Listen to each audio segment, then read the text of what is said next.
suppose for me, there's lots of lessons I've taken from the rugby pitch to everyday business life. I think one of them is hard work.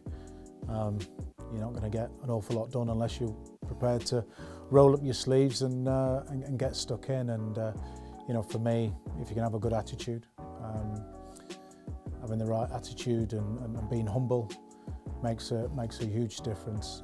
But yeah, I think that work ethic. I think I got taught from a very young age to work really hard, and you can do anything you want if you're prepared to put in the hours.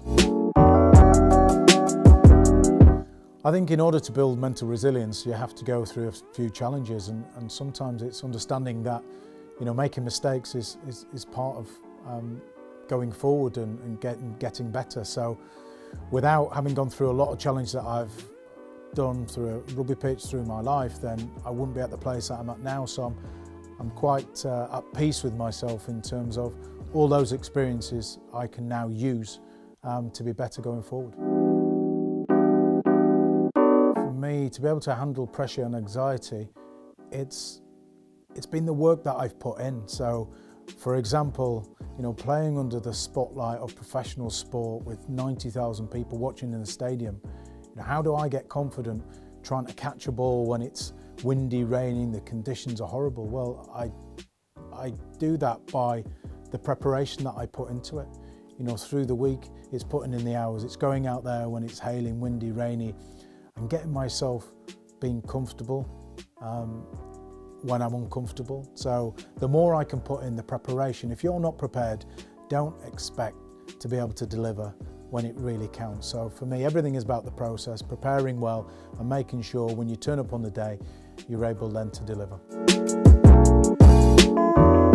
I had such a great career which spanned almost 17 years in rugby league and rugby union. Sometimes it's hard to just say which was the best achievement, because 3 World Cup finals, I've played in 3 Lions tours, done some amazing things, Wembley, all of Twickenham.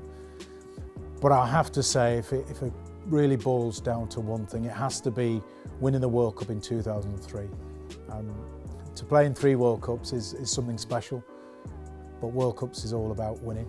And the feeling of, and that elation of winning a World Cup, being the only team in the Northern Hemisphere to win a World Cup, and I suppose to be the only English man to score a try in a World Cup final, that was the icing on the cake. But yeah, winning the World Cup in 2003 has to go down as my great achievement. I think audience should expect honesty.